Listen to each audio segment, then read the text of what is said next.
Hello, hobbyists, and welcome to another Getting on the Tabletop where today we are painting up a Sherman FireFly.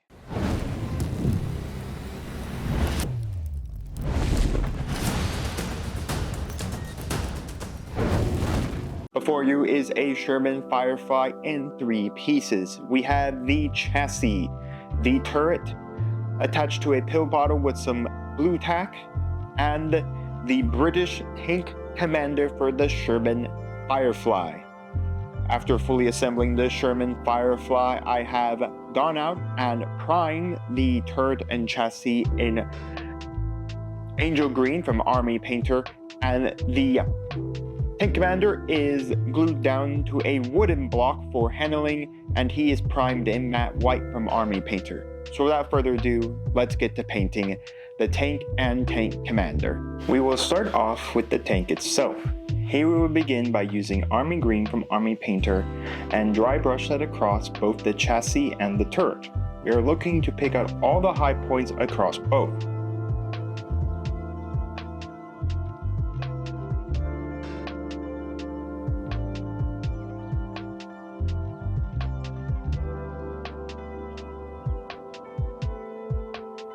I do remove the turret from the pill bottle to allow me to get the underside of the cannon and better control of dry brushing the turret.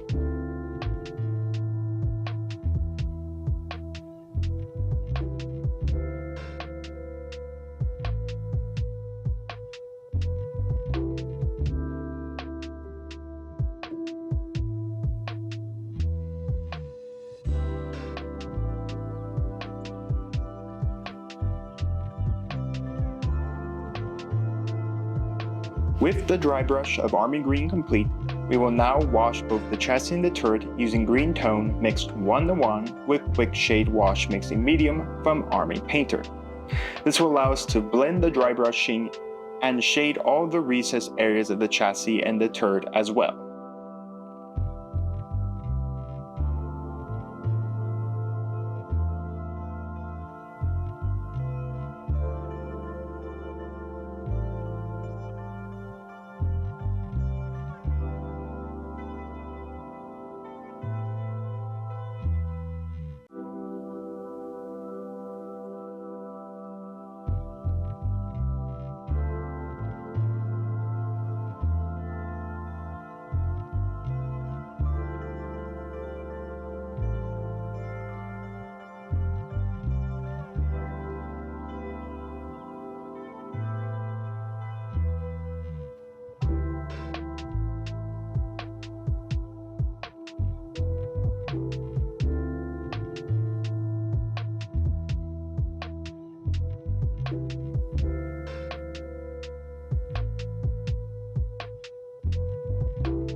Now we begin to tackle the other base colors across the tank.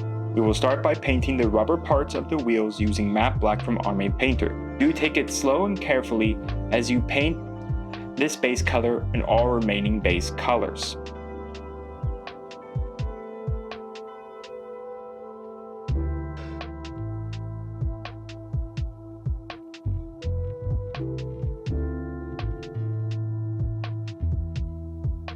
With the rubber completed, we are now going to paint all the metallic items using Necromancer Cloak from Army Painter. This will include the tracks to the tank,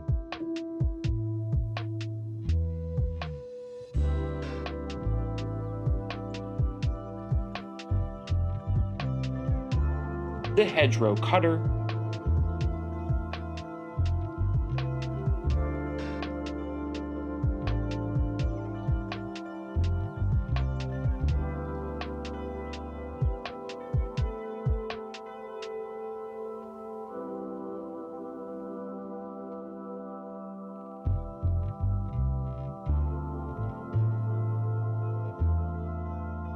the tools, and cable.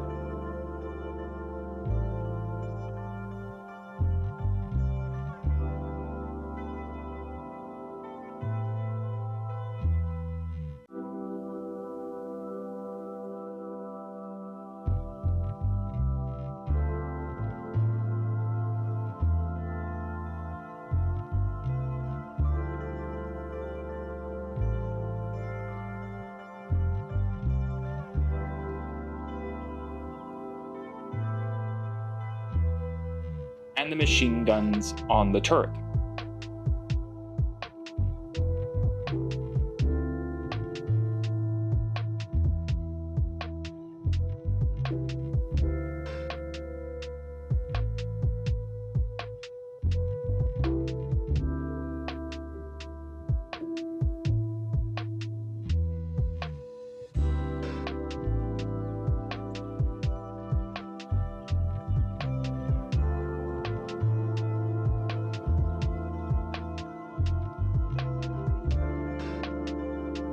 With the Necromancer cloak completed, we are now going to use dirt spatter from Army Painter to paint all the handles of the tools as well as the wooden rods on the chassis of the tank.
With the wooden handles and wooden poles tackled across the chassis of the tank, we will begin working on the tail lights of the Sherman. We will start by basing them in Dragon Blood from Army Painter, but you can also use Pure Red from Army Painter as well.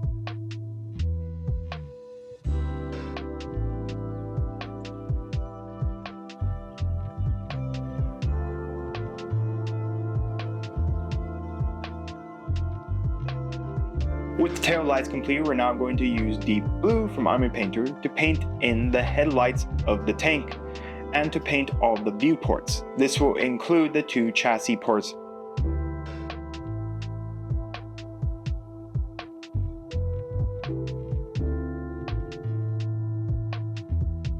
and the 2 turret ports. You can also use Caldor Sky from Citadel for the blue base color.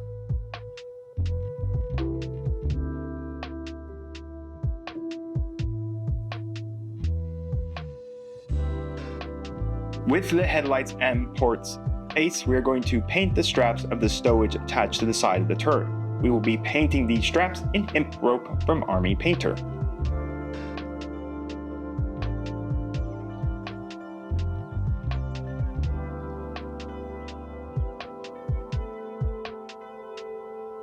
So before we move forward with washing the base colors we completed, I'm going to add the barrel camouflage to the Sherman FireFly. If you do not wish to add the camouflage to your Firefly, please skip to the specified time where I begin washing the base colors. If you want to paint the camouflage yourself, we will begin by painting the white of the camo first using matte white from Army Painter.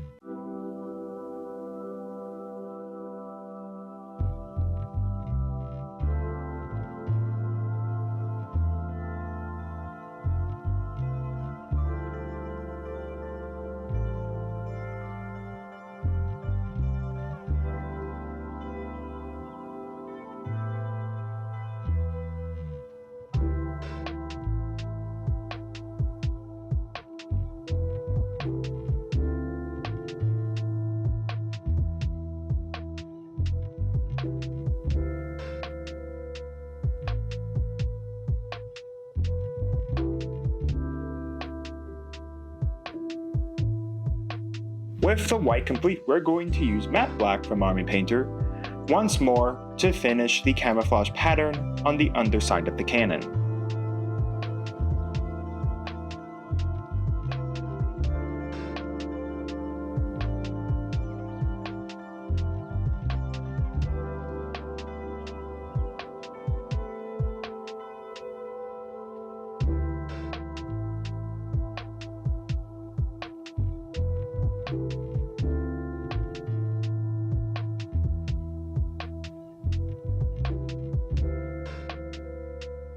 Now with the camouflage pattern completed for the cannon, we are ready to begin washing the base colors we completed. We'll start with washing the Necromancer cloak by using dark tone mixed 1:1 with quick shade wash mixing medium from Army Painter.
Once the dark tone wash has dried, we will begin washing all items we did in dirt spatter with mid brown once more mixed 1:1 with quick shade wash mixing medium from Army Painter.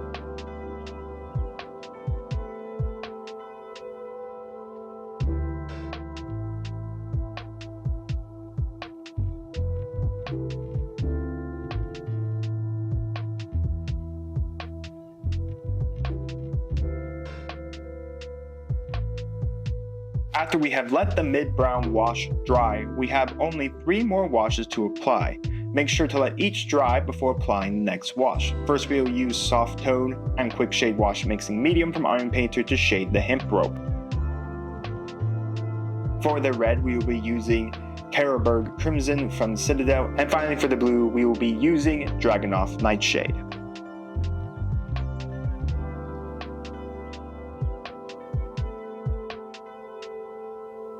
Now with our shades completed, we can begin the process of highlighting our Sherman FireFly. We will begin by using Dark Reaper from Citadel to highlight the edges of the rubber tires.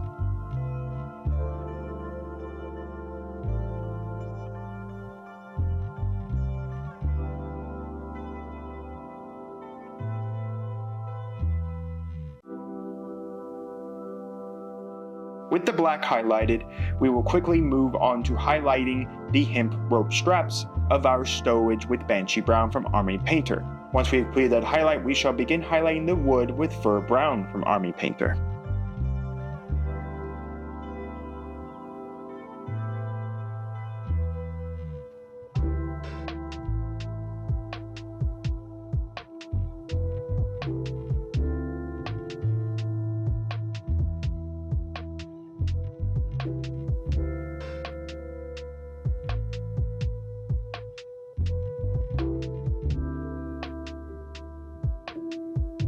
With the previous 2 highlights completed, let's work on the taillights. We start by using Wild Rider Red from Citadel to paint in a doorway shape in the middle of the light, leaving the far sides of the taillight that original red color. Once we have finished coloring in our Wild Rider Red, we will put a semicircle in each corner of the Wild Rider Red area using Dragon Fire Bright from Citadel.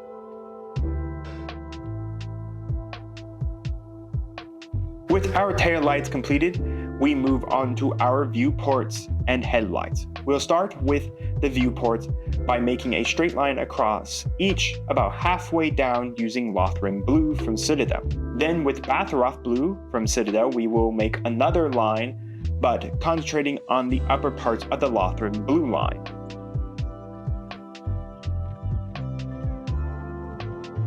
Then finally finishing off the ports with a dot of matte white in the corners and putting a dot in the corners of the headlights to finish them off as well.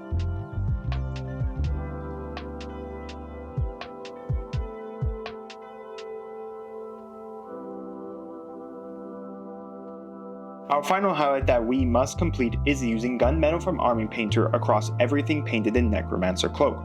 We will start by edge highlighting up everything on the chassis.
For the tracks, I plan only to highlight the parts that are visible on the tabletop.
Once the chassis has been highlighted, we will continue to edge highlight the arms that hold the clip for the machine gun.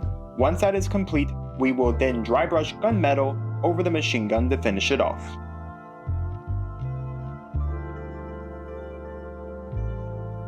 We have now fully highlighted the chassis and the turret, so before we go on to weathering up the tank, we need to add our decals. And there we are, our tank fully decaled. Now the shine from the art code will be removed when we varnish the model with an anti-shine matte varnish. I did have to cut the rear star logo to have it fit in its place.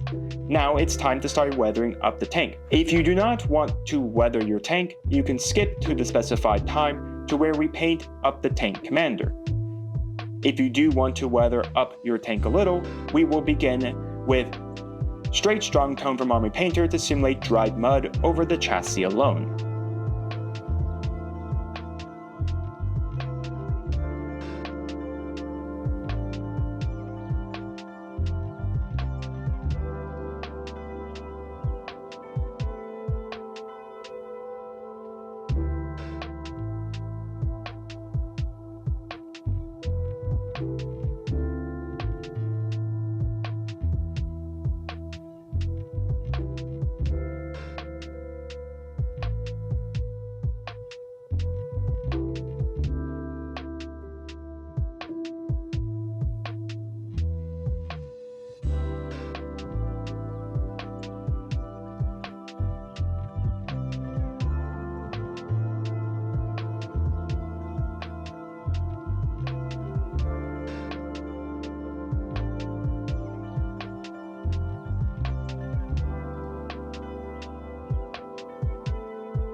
With our dried mud effect completed, we are now going to add some fresh mud via dry brushing the model using Fur Brown, or you can use Monster Brown from Army Painter.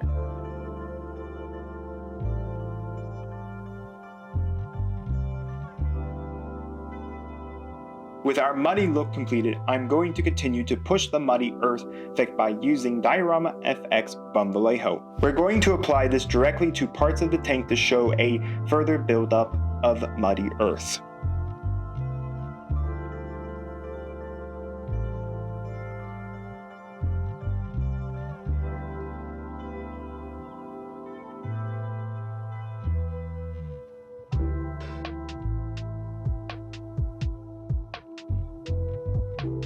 I'm now going to add some battlefield grass green from Army Painter to the hedgerow cutter on the front of the Firefly. I will do this by first painting some battlefield basing glue with an old brush. Once I have the desired amount of glue on the hedgerow cutter, I'm going to dip it directly into the grass. After a few dips, I will tap the tank over the container to shake off any grass that didn't stick to the glue. Now that I have the hedgerow cutter covered with grass, the final weathering step will be chipping up the tank. I'm going to use black gray from Vallejo to do so. I'm going to stipple it over the chassis and the turret using an old brush. You can also use a piece of sponge as well to achieve the same look.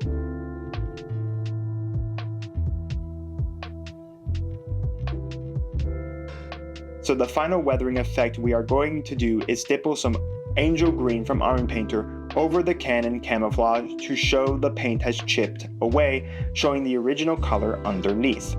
And once we have completed this chipping effect, the tank itself is completely weathered. So on to completing the tank commander. As a reminder, as we start working on our tank commander, that I primed him in matte white from Army Painter.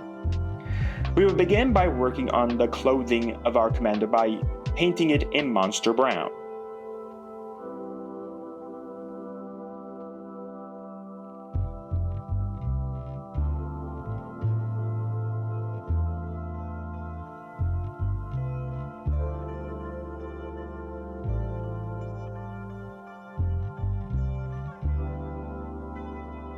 With the Monster Brown fully covering the majority of the commander's clothes after a few thin coats, we will use Army Green to paint in his final clothing piece.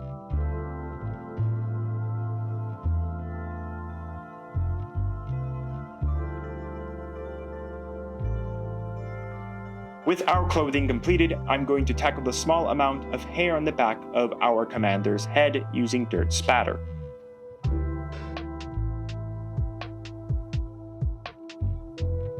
After getting the hair done, it's time to paint up the flesh.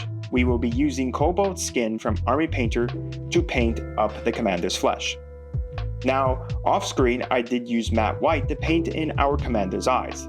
This allows me to know where the commander's eyes are as I paint in the flesh.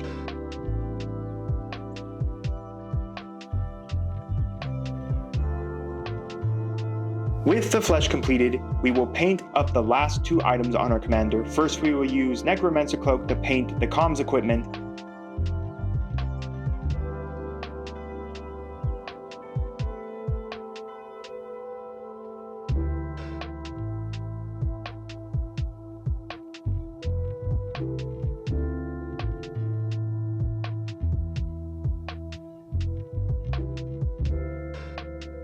And then matte black to paint the binoculars the commander is holding.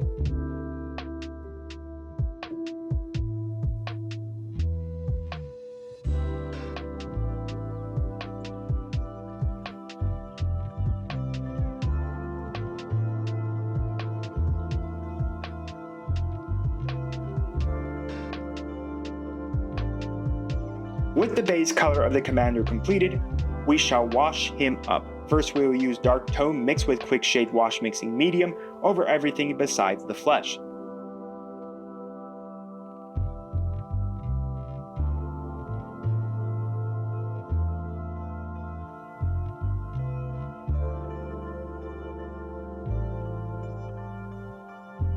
Then once that has completely dried, we will use Flesh Wash from Army Painter, mix 1:1 quick shade wash mixing medium over the flesh. Make sure not to get the wash in the eyes when washing the face.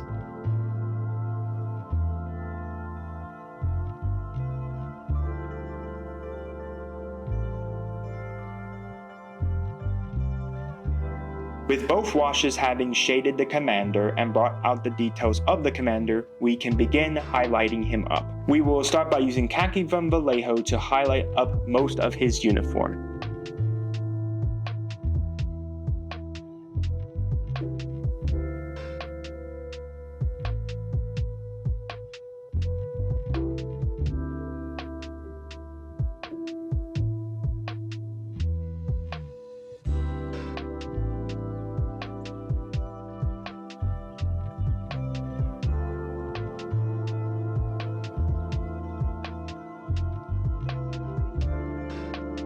So the uniform has been highlighted. You will notice on the back I did scratch up the back to show a sense of his clothing being worn. And now we will highlight the armor green shirt using combat fatigues from Army Painter, using the same scratching method for the upper part of the shirt.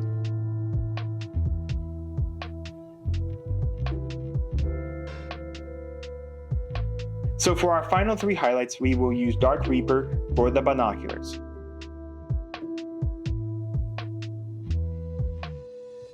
Corpse Pale from Army Painter for the flesh,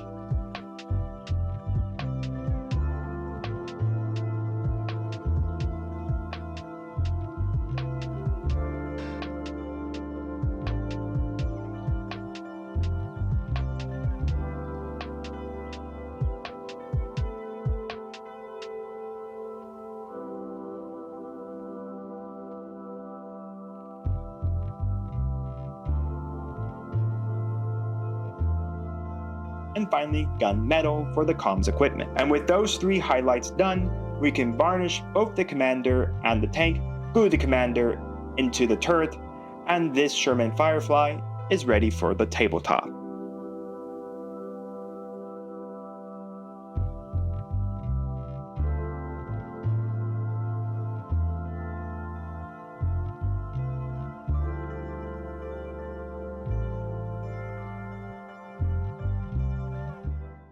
Well, I hope you guys enjoyed this getting on the tabletop. You all know I absolutely love painting up tanks from Warlord Games' bolt action line. They're just so much fun to paint up, and they're such a challenge because there's so many different schemes that each nation goes through when it comes to painting up their tanks. Of course, here we did the European camo scheme that I already painted up for a Churchill Mk III, which you can find in the pop-up window that should be popping up now on YouTube. Or, of course, at the end of all of this, if you want to see another tank painted up in this scheme. But overall, these tanks are just so much fun to paint up. So let me know your thoughts down in the comments on the model. What tanks should I paint up? Should I paint up a Japanese tank, an Italian tank, a French tank, maybe another American tank, another German tank? Tell me down in the comments, maybe Russian. We haven't yet to paint a Soviet tank. And what are vehicles you want me to paint up, and what color schemes you want to paint up. And for instance, the British did fight in Africa alongside the Europeans, so the Africa color scheme is very different than the European color scheme. And of course, there are other color schemes as well, the winter color scheme when, of course, winter was happening in Germany. So let me know all of that down in the comments. And while you're commenting, do make sure to like the video, subscribe to the channel, and ring the bell so you notify my videos go live for you. And we'll see you here next time on Mama Dragon's Miniatures.